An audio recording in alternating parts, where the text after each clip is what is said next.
Et dans la section veille, je vous commence pour vous parler des DevTools de Firefox en vous présentant un petit article de Mozilla Zine qui en fait nous relate l'avancée, les évolutions qui vont arriver dans les DevTools de Firefox. Donc ça nous parle du modèle de boîte éditable, de l'inspecteur d'éléments qui s'améliore un petit peu, de la pipette de couleur, ça c'est vrai que c'est quand même bien cool, des éléments de la possibilité de rejouer les requêtes curl, de l'éditeur de style qui évolue et d'autres petites choses. Bref, en gros, les DevTools de Firefox commencent à arriver et sur certains points à dépasser les DevTools de Chrome ou voire du plugin Firebug. Bon, moi je trouve que c'est dommage que cet outil mette un peu de temps à arriver, au moins au niveau de Firebug, notamment sur les éléments, je sais pas, le modèle de boîte éditable, je trouve ça quand même un peu chaud que ça y soit pas déjà. Mais au-delà de ça, bon, on est quand même ravis que ça évolue. Et moi, le petit truc que j'aimais bien j'utilise pas beaucoup hein, les DevTools de Firefox, mais ce que j'aimais bien, donc c'est accessible par examiner les éléments, c'est la vue 3D de la page. Je la trouve marrante, ça permet de voir un peu comment les éléments sont imbriqués les uns dans les autres.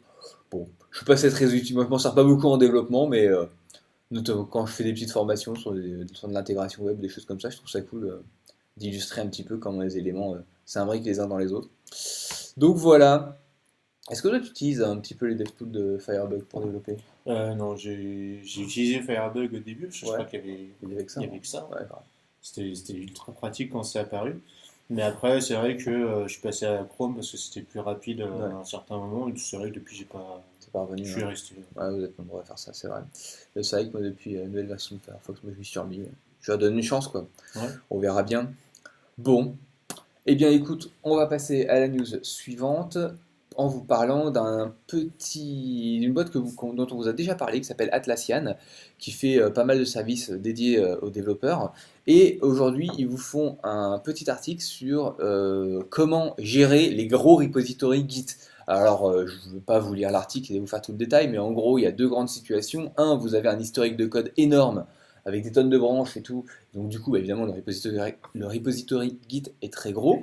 Bon, en gros, il vous explique que bah, très bien, bah, t'as qu'à récupérer un peu moins de révision en profondeur ou choper que les branches qui t'intéressent et ça va aller mieux.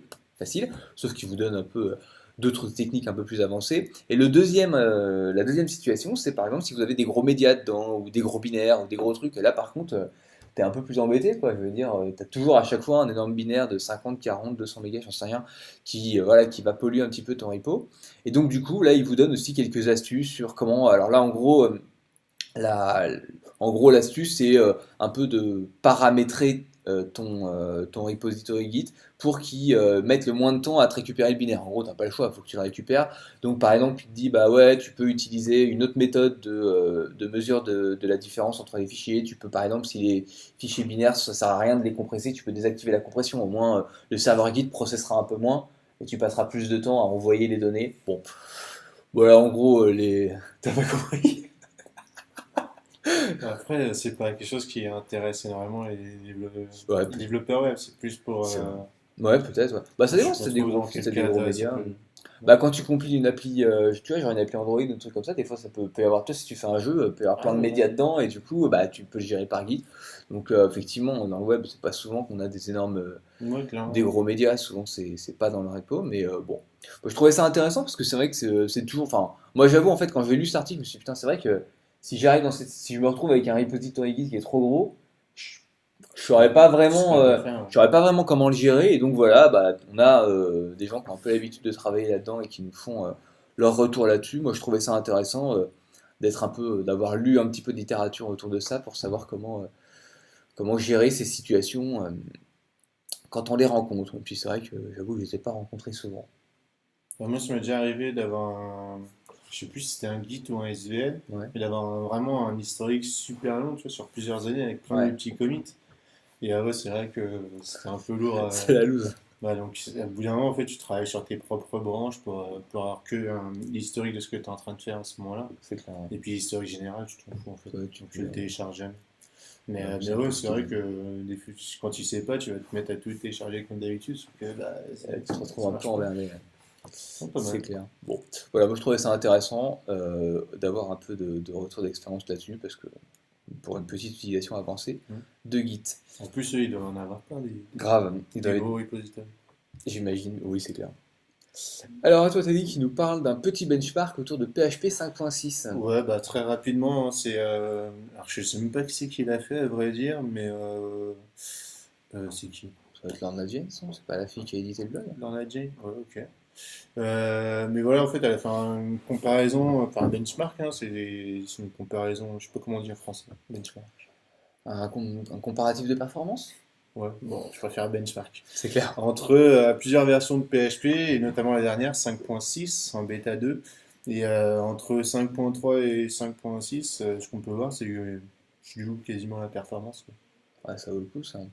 Je, Ça vaut je le trouve coup, ça ça. franchement pas mal, hein, et même par rapport à 5.5, on arrive quand même à quelque chose de bien, quoi. Ah oui. Ouais, c'est clair. Non, mais bah, c'est vrai qu'entre 5.4 et 5.5, typiquement, là, on voit qu'il n'y avait quasiment pas Ouais. eu d'évolution, en tout cas sur son test, hein. Je sais pas quel type de code elle a utilisé pour. Elle en parle pas trop d'ailleurs, mais bon. Si, elle dit que c'est un de ses projets en fait. Ah, d'accord. Et Donc, oups. bah alors. Et voilà, enfin, le but c'était pas tellement de dire de faire une comparaison ultra précise, mais juste Ouais. qu'effectivement dans son cas, elle, bah, vu qu'il y avait Il y avait un petit gain de quand performance. même un gain de performance apprécié. C'est toujours apprécié de toute façon. C'est clair. Voilà, juste pour ceux qui bah, si vous voulez aller voir plus de détails, il y a le lien dans Dans les les notes de notes de l'émission. l'émission. À toi. Ouais, à moi qui vous parle cette fois-ci d'API de Pinterest, et c'est pas souvent, c'est vrai qu'on parle pas souvent de Pinterest. Pourtant, là, ils ont sorti un truc Moi, je sais pas si ça qui- marche bien ça en France. Pinterest, si. j'imagine que aussi quand Enfin, même, moi, hein. j'ai même personne qui me le demande ça. Est-ce que j'ai déjà fait des projets autour de Pinterest? Non, j'ai quelques agences qui utilisent ça pour faire leur veille Ouais. ou pour faire leur portfolio, mais en tant que dev, je crois que j'ai jamais fait encore de projet autour des API de Pinterest. Eh bien, écoute, mettez-nous au défi. Si vous avez des idées, on est preneur. Bref, au-delà de ça, ce dont je voulais vous parler, c'est que Pinterest, pardon, a lancé une API sur les Insights for Business. On sait que Pinterest, c'est un réseau social qui est très performant, notamment pour les e-commerçants, puisque l'usage sur ce réseau est beaucoup de piner, hein, c'est le vocabulaire, désolé, pour des produits notamment. Donc, et donc Pinterest est en train de travailler un modèle économique autour justement de mettre en avant des promotions sur des produits très, très attendus, très recherchés, des choses comme ça. Et donc, ils ont mis en place une API d'insight, hein, donc pour mesurer les données, pour avoir des données, hein, de l'analytique sur voilà, les plus populaires, les moins populaires, ce que les gens en disent, les tendances, ce genre de choses, dédiées au business, donc dédiées aux e-commerçants principalement, parce que c'est quand même eux leur cœur de cible. Et alors, elle n'est pas disponible pour tout le monde, pour le moment elle est en bêta privée sur des partenaires privilégiés, donc j'ai demandé à être partenaire privilégié, mais je ne suis pas sûr que ça va passer. Donc pour le moment, on n'y a pas accès. De toute façon, on avait déjà une API qui s'appelle Pinterest Analytics qui permettait d'avoir des données, notamment marketing, autour de ce qui se passe sur le réseau Pinterest. Mais là, c'est vraiment plus concentré sur le, sur le côté e-commerce de la chose, notamment business. Mon petit doigt me dit qu'on va avoir un module PrestaShop et un module Magento qui va sortir d'ici quelques temps. Donc gardez l'œil ouvert, mais il y a de bonnes raisons il y a de bonnes chances que ce soit des choses qui soient intégrées dans ces plateformes-là parce que c'est tout indiqué pour le faire. T'avais vu cette petite news? Non, ça Pas du t'inspire tout. rien, hein. Bon, là, j'ai vraiment aucune idée de ce que ça peut faire en fait.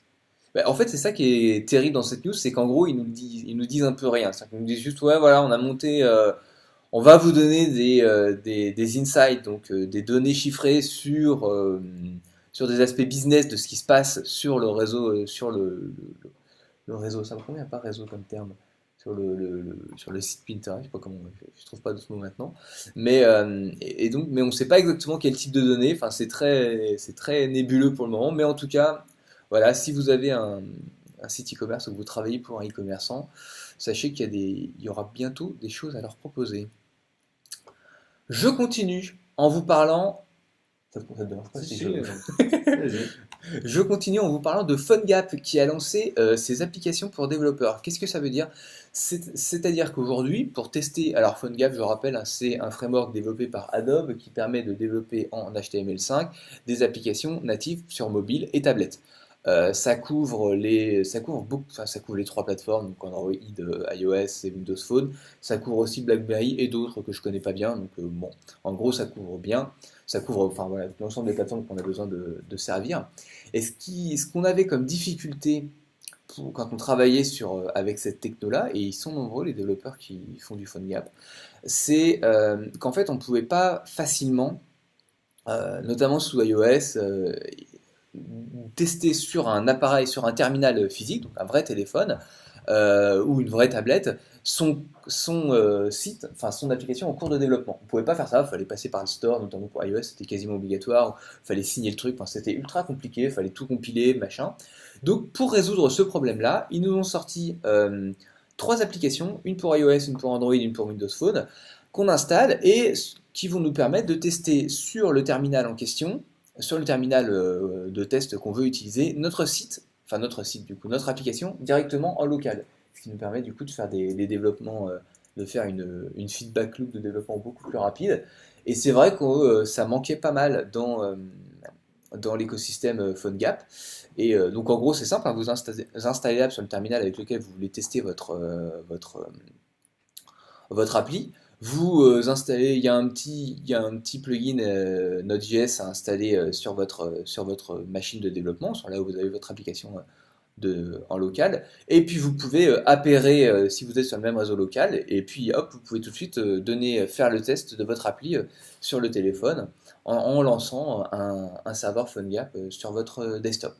Donc ça manquait pas mal et c'est bien que ça arrive maintenant. Qu'est-ce que ça t'inspire, Teddy? Ouais, je dis comment avant en fait. Eh ben, en fait, tu galérais en fait. Alors, en fait, il proposait un truc qui était un peu particulier, c'est qu'en fait, avant, bah, où tu testais avec t'avais des extensions, notamment sous Chrome ou Firefox, genre Ripple, qui simulaient en fait des terminaux. Et comme c'est du HTML5, de toute façon, ça correspond assez bien. Hein, on n'est pas très très loin en termes de rendu, mais bon, t'as pas trop le touch, ça permet pas de sentir bien le truc. Mais donc tu faisais ça, tu développais avec une simulation, comme par exemple dans Chrome, tu sais, maintenant ils te font L'émulation. les émulations, bah tu faisais ça, hein, et puis après tu compilais, et puis tu voyais si c'était pas trop grave, si ça se comportait à peu près bien sur ton terminal. T'avais pas trop d'autres solutions. Et ce qu'ils nous proposait aussi, il y avait un mécanisme d'auto-update, c'est-à-dire que quand tu l'installais une fois, à chaque fois que tu recompilais ton application, notamment via PhoneGap Build, eh bien, en fait, ça te permettait, quand tu relançais l'application que tu avais installée en test sur ton terminal, PhoneGap Build de notifier ton application et te retélécharger la nouvelle version. Enfin, tu avais un espèce de système de mise à jour. Enfin, ils avaient fait un genre d'App Store dans leur mécanisme de compilation. Enfin, c'était pas ultra pratique, faut être honnête. Mais donc, du coup, ouais, ça, c'est quand même cool parce que ça va permettre de tester en conditions réelles bien plus de choses. Euh, Par contre, je pense que ça ne résout pas encore le problème de comment tu fais tester à ton client. Ça, c'est clairement pour les développeurs. Après, pour faire tester à votre client, bah, vous la compilez et puis vous passez par les mécanismes de test d'application des plateformes en question. Soit, soit iOS, soit Android, soit Windows Phone. Je connais pas bien Windows Phone, pas trop. J'imagine qu'ils ont les mêmes méthodologies. En tout cas, ça se voit que ça devait être un vrai problème parce qu'ils t'ont carrément fait une page dédiée Ah ça, à ouais, cette ouais. nouveauté. Non, c'était un vrai problème. Ouais, on n'était pas bien servi. Enfin, ouais, on galérait. Donc, ouais, on gérait ça avec d'autres outils, quoi. Là, PhoneGap offre directement une application qui simule le fait de l'avoir installé en direct sur ta machine.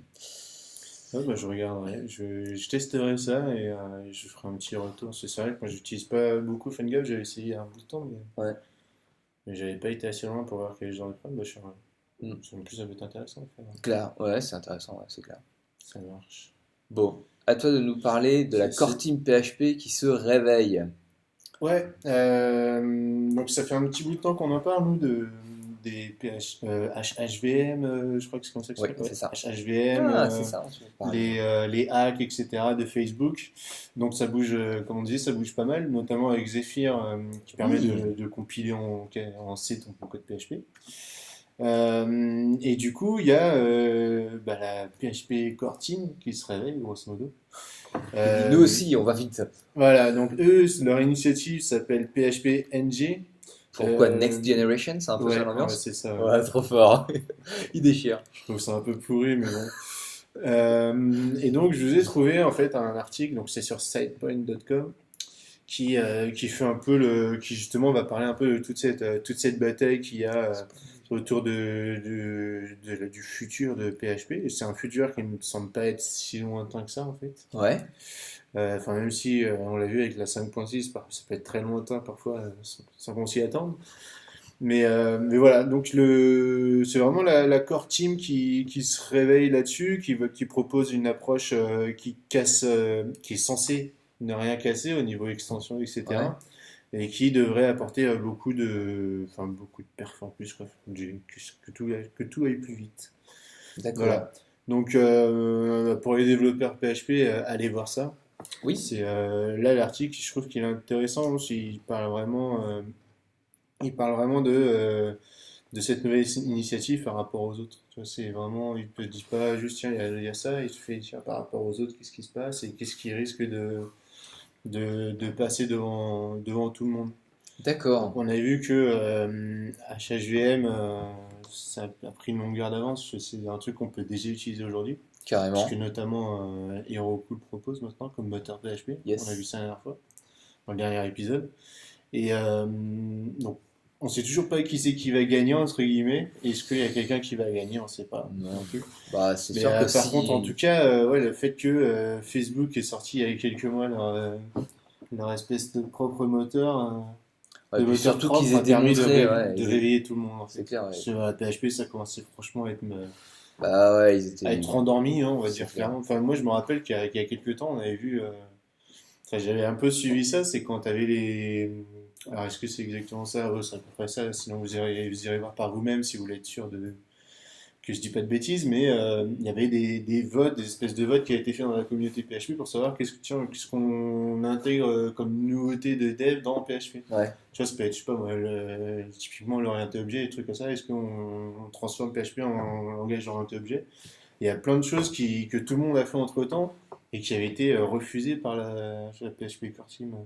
Alors, je te parlais de ça, c'était il y a quelques temps. Et puis, entre-temps, il y avait pas mal de choses qui sont finalement rentrées dedans. ouais, Mais c'est vrai ils étaient assez conservateurs jusqu'à maintenant. c'est vrai.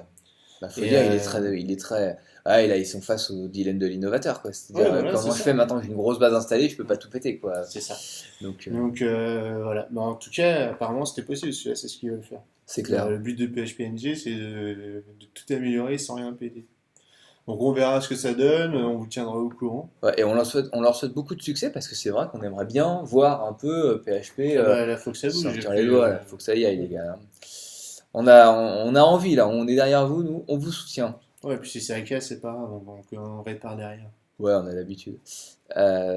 Ok, bah c'est super. Ouais, Écoute, c'est tout là-dessus. top. Allez voir l'article Ouais, si vous voulez en savoir plus. Il est pas yep, très long, par contre, il est en anglais, hein, comme comme d'habitude. d'habitude. C'est clair.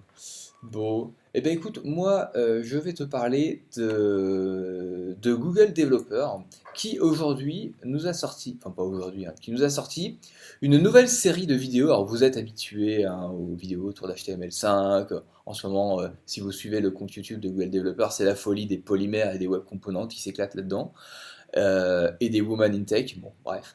Mais il y a donc perdu dans ce fatras de news et de démonstrations à quel point les polymères et le web component, qui sont les deux grosses librairies hein, que Google sont en train de sortir, qui sont intéressantes d'ailleurs, on en fera un point, on en fera un petit sujet je pense dans la prochaine Debug Room pour vous raconter un petit peu ce que ça fait, c'est encore très très expérimental donc on se calme.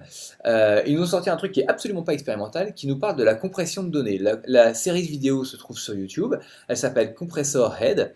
C'est un mec qui est un peu chauve comme toi qui fait le, qui fait le truc. Et ça nous parle en fait de comment des différents algorithmes qui existent aujourd'hui, hein, c'est pas la révolution, sur voilà, il y a aujourd'hui, au jour d'aujourd'hui, qui n'est absolument pas français, mais j'aime bien le dire, il y a trois vidéos qui sont sorties qui nous parlent, le premier cas de la compression du codage de taille variable, la compression LZ et la compression de Markov chain, de la chaîne de Markov.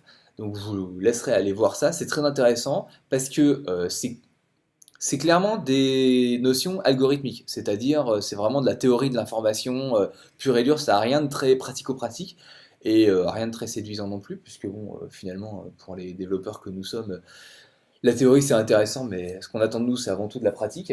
Donc,